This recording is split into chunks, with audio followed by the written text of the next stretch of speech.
Hello everybody, this is Rudra Pradhan here. Welcome to BMD lecture series. Today we will continue with predictive analytics, and that too the topic of discussion is on time series forecasting. So, what we like to actually highlight in this particular case is like this. We like to know the predictive analytics structure where the data is with respect to time.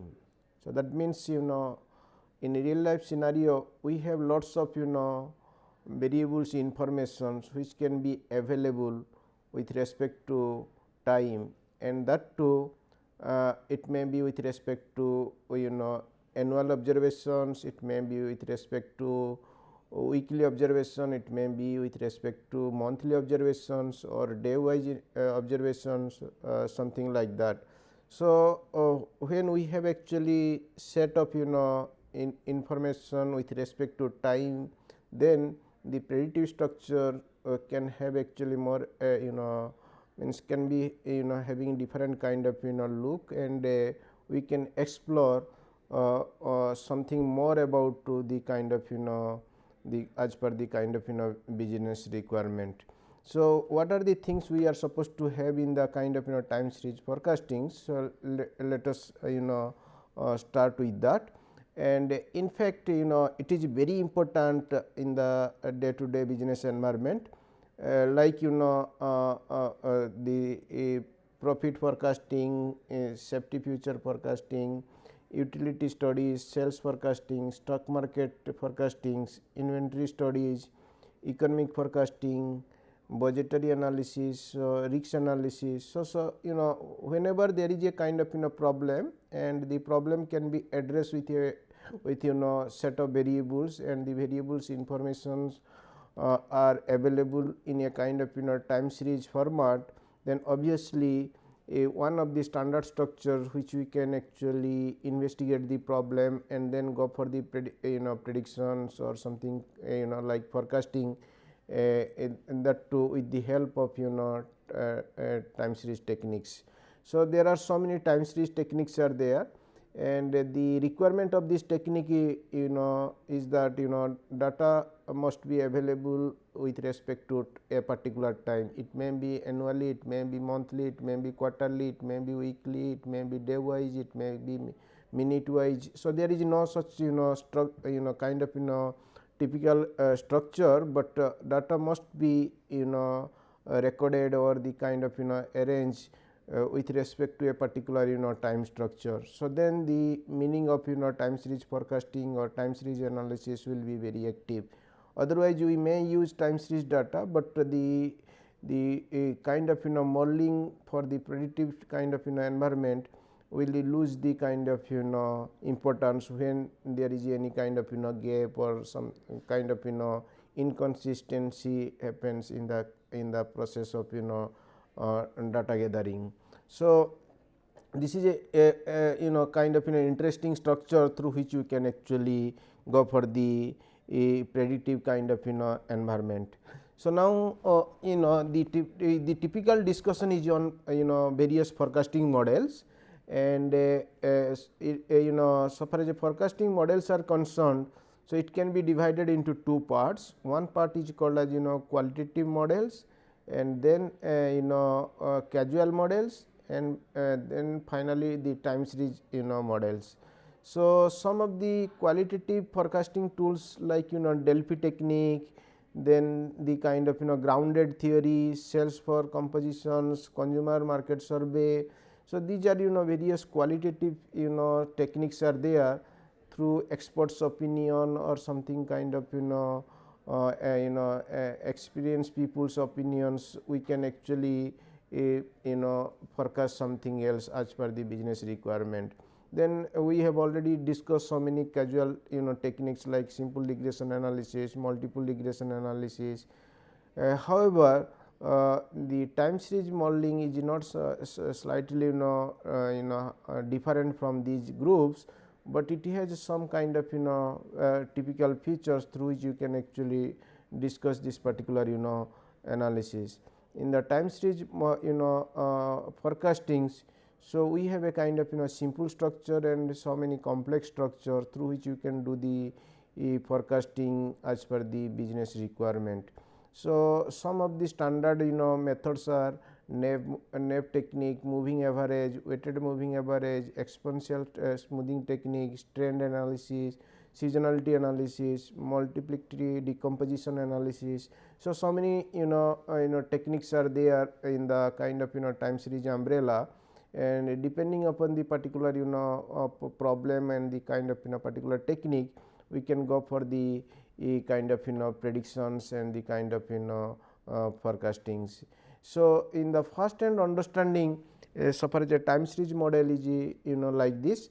So, here we have actually the kind of compositions y equal to t cross c cross s with error term, where t is represented as a trend and that is actually represented as a long term kind of impact, and c represents the business cycle operations, and it mostly affected by upswing, downswing, and not typically affected by a seasonal kind of structure. Then S is the seasonal variations, and then this is actually seasonal variation. It may be due to seasonal effect, and then finally the error terms. In the practical so far as a real life scenario is concerned, we try to actually explore the trend trend forecasting and seasonality forecasting, because the kind of business cycle impact is very difficult to integrate in the process of forecasting. So, what will you do here? So, let us see how is the particular structure in the time series kind of models. So, some of the assumptions are there and different models are there through which you can do the kind of prediction. So, one of the structure is called as teснarity issue. That means actually, so there should not be highly kind of volatile while studying the kind of prediction. So, that means like heteroscedasticity issue. So, the teснarity issue is the mean variance of a particular series should not be actually deviate over the time. If it is actually deviate over the time, then this may affect the kind of predictions. Then some of the actually teснary process we have a different models like NAV forecasting, moving average, weighted average, and exponential smoothing. So, in the today's lectures we specifically highlight some of these techniques through which you will do the forecastings and like to check what is the kind of prediction structures as per the business requirement. So, now the typical in time series structures. So, we like to actually connect with the all historical data, because it is available with respect to time, usually called as historical data. So, the usual procedure of forecasting here, the status of a particular variable that is represented as a current framework, and that will be predicted through its past structures like this particular example here. So, f t equal to function of y t minus 1. So, that means, so the forecasted figure of a particular variable with respect to t depends upon the lag of that previous years. So, it is actually here represented quarterly data means t minus 4, then monthly data t minus 12. So, there are various ways actually you can do the kind of forecasting as per the business requirement. So, we have actually lots of flexibility to address this problem, like dummy modeling or peanut butter modeling. We have a lots of different models through which you can predict the kind of business environment. So, in the time series we have actually extensive kind of structure through which we can do the similar kind of predictions and the kind of forecastings. So, we will go one by one and highlight what are the typical issues through which you can actually check some of the problems, right.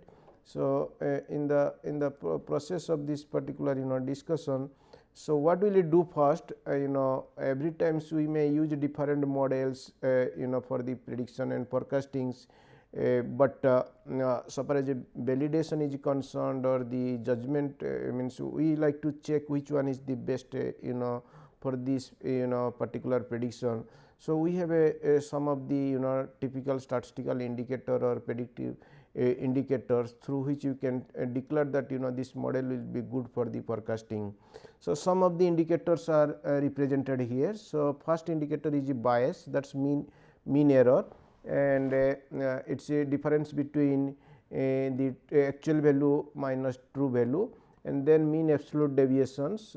It is actually same, but we like to find out the kind of mean difference from actual and predicted with removing this sign of the particular structure.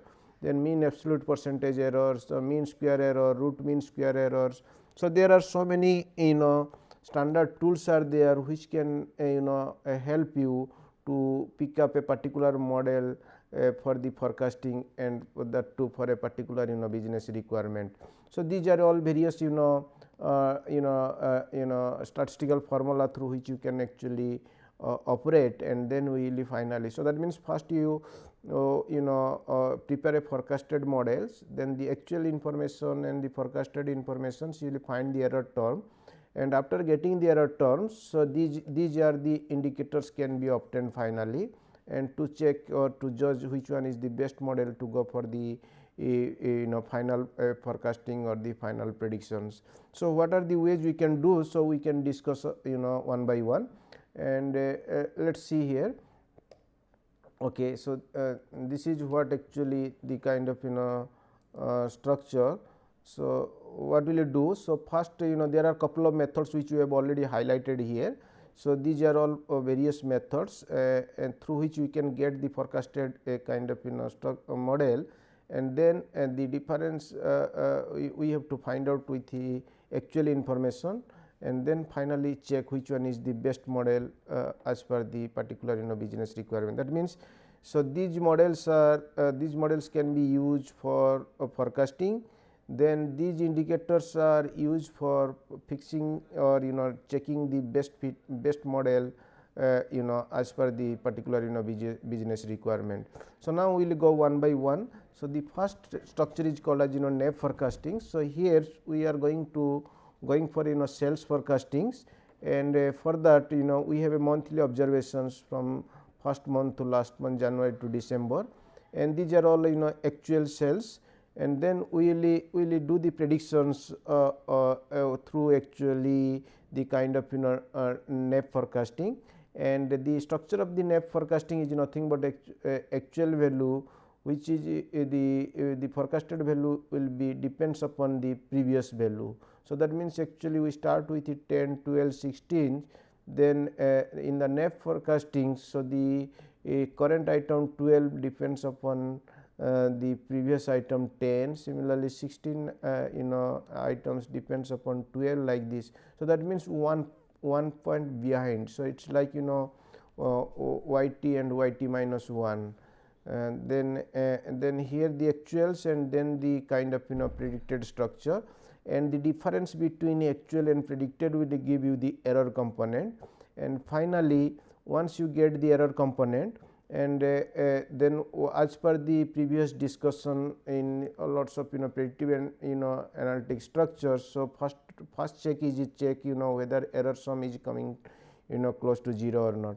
So, now this is actually we are checking the kind of error, and then we are finding out the mean sum error, that is here we represented as a bias, and then absolute mean error. So, we just remove the sign and then find out the sum and divide by number of observation. This will give you the kind of structure called as a mean absolute deviation, and then finally mean percentage error. So, the absolute error divided by actual value, and then we find out the mean error, then that is called as a mean absolute percentage error. Then finally, we have a error here, and we can go for error squares, and then finally a sum of the error sum squares we can and divide by the sample observation, we will have a mean sum square, and square root of all these mean sum square is nothing but called as a root mean square error. So, that means, so these are the following indicators through which we can check that whether the particular forecasting, say this is actually the forecasting forecasted value, and that too for NAV forecasting. And then finally, we are checking the validity through these indicators, right. For instance, if you go to the let us take examples, you go to the Excel sheet. Then in the Excel sheet, so these are variables, same variables which we have actually plotted here, and we have actually series of data here, and what we have done here. So, this is monthly observations, and then these are all actual sales, and the forecasted sales as per this NAV forecasting. So, just what you will have actually this is actually the actual values. So, what will you do? So, you can put one point behind and then paste it. So, you will get the particular issue. So, by default this sample will be removed, and then we will find out the kind of errors. This is now treated as, that means technically y t as a function of y t minus 1. So, as a result, so this will be by default the forecasted figure, and then the error will be the difference between the actual value minus the forecasted value, and then we will get the error component. Again, if you scroll, if you extend, then you will get the particular difference. These are all called as different error difference at a different point of times between actual cell and the predicted cells, and then finally we will look for the sum of the error terms. So, that means technically, so this is actually mean error. By default we can go for the average. So, either you can calculate the total and divide by total observations, or else we can directly calculate the average, and this will be coming actually a mean error. And then in the case of mean absolute deviation, so these are all error. So, what will you do? So, we will calculate the mean absolute error. So, what will you do? You just put equal to, then you ask for the absolute value, and absolute value of this series. So, you can indicate these ones, and then you can actually scroll down, and then you will find the particular the entire items will be transferred into positive sides, and again you find out the what I called as mean, that is called as again you look for the average, and this will give you mean absolute deviations. Similarly, in the case of mean absolute percentage error, so what will you do? So, it is actually the kind of difference between the mean absolute deviations and divided by the actual cells. So, that means technically, so this can be equal to mean absolute deviation divided by actual cells, right. So, then you will get this particular series, and then finally, you can extend this one, and finally, you can calculate the kind of structures and the kind of average, right. So, this can be calculated, and again since mean absolute percentage, so you can multiply with 100. So, this will give you the kind of impact, and then mean sum error.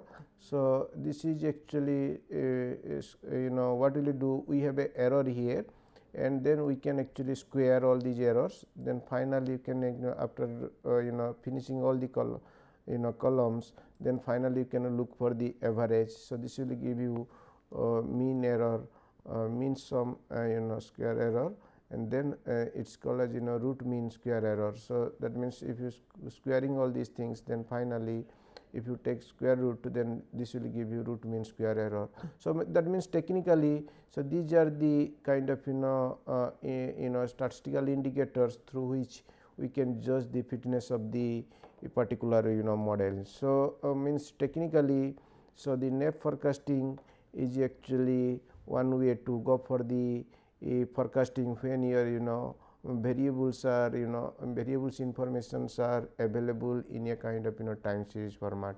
So, that means this is a very sophisticated technique actually, because every time forecasted figure y t depends upon previous year y t minus 1.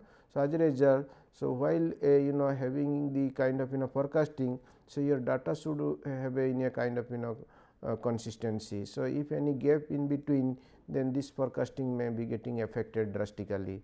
So, then again moving forward, so now this is the difference between the actual sales and the kind of NAP forecasting. Then you will find there is a drastic difference, and the difference also we have actually plotted here, and we can find out, and then we can plot it.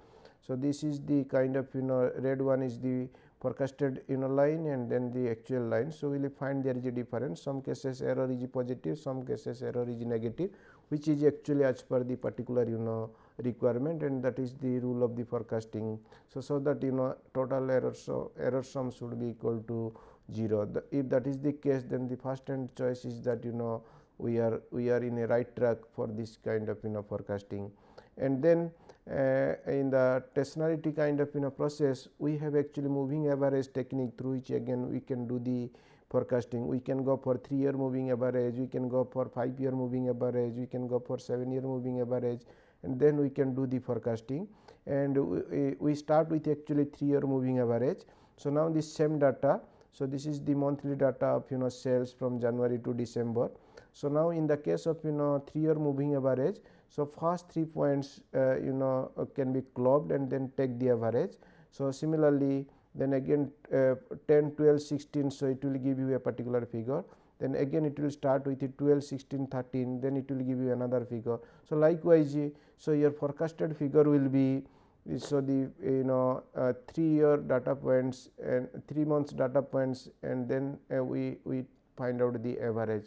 So, likewise we can have this series here, and again, so this will be the forecasted figure, and then we will find the difference, and the difference will give you the kind of error component.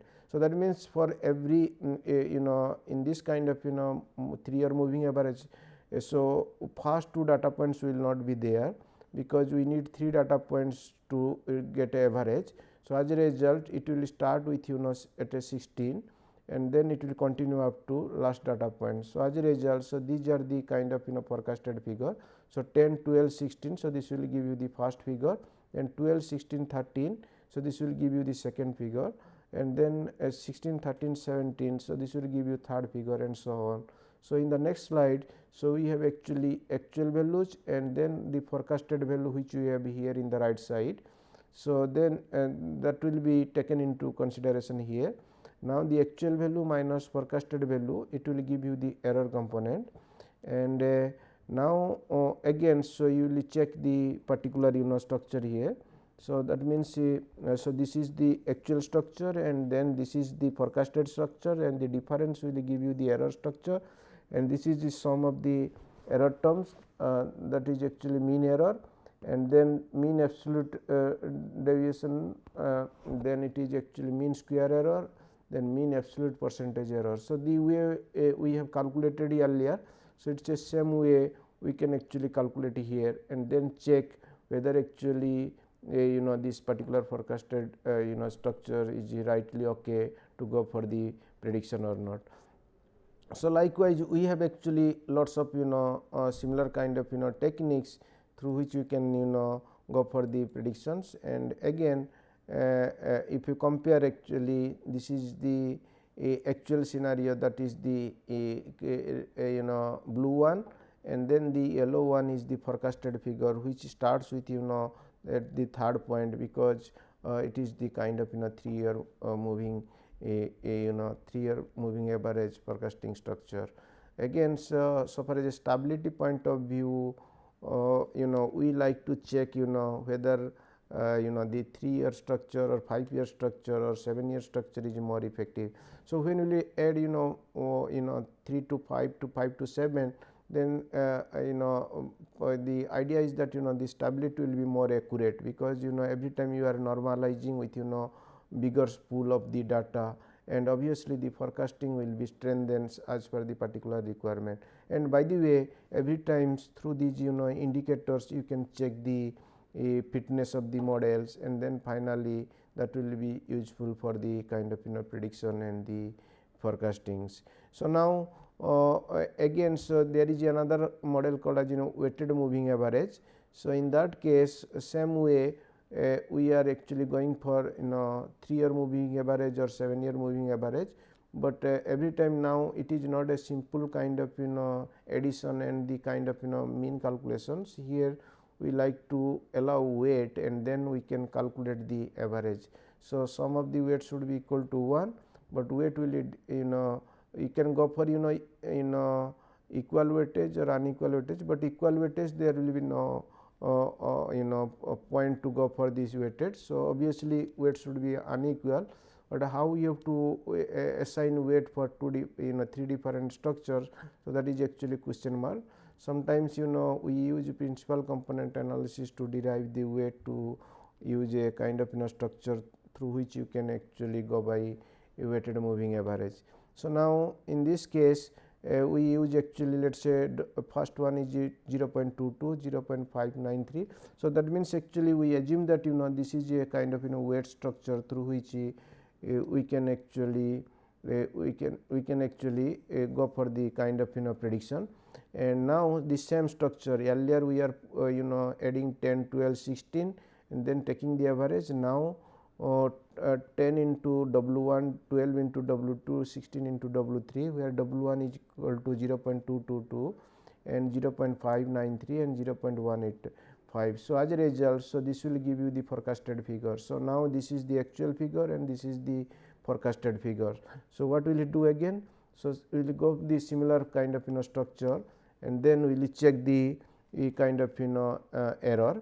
Then the first check is you find out the error terms and you check the mean error and then mean absolute error, then mean square error, then mean absolute percentage error and similarly root mean square error. So, this is actually standard structure, only the structure is actually what is the particular mechanism which you apply to get the forecasted value. So, the actual value will be there. So, we need to have a forecasted value, but here the beauty is that the forecasted figures are well connected with the actual structure, and that is how the time series prediction is slightly different than the cross sectional predictions.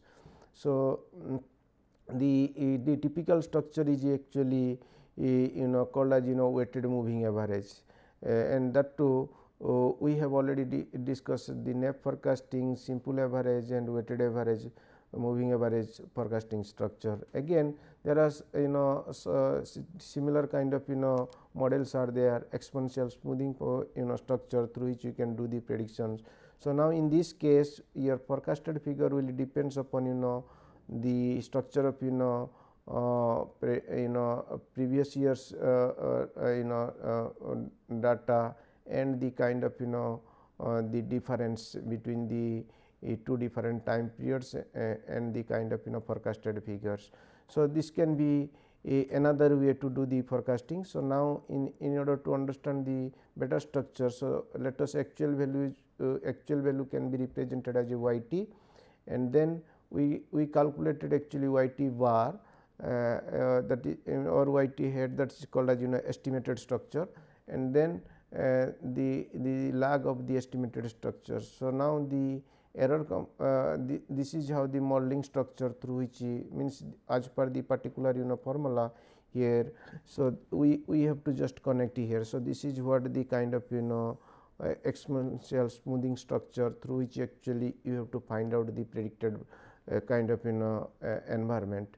Okay. So, once you get this particular predicted structure, then again you will go for the comparison. So, this is actual and then by default this will be finally the predicted component. Then again similar way we have actual value and then the forecasted value, and the difference will give you the error component. Again so you find out mean error, mean absolute error, mean square error, mean absolute percentage error, and then finally root mean square error. So, likewise actually you will find here so many this is a comparison between the actual plotting and the forecasted plotting through exponential smoothing, and every time you will find there is a difference, and some errors are positive, some errors are negative, which is as usual, and that is good for the kind of prediction structure, and that too when the data is in a kind of time series framework.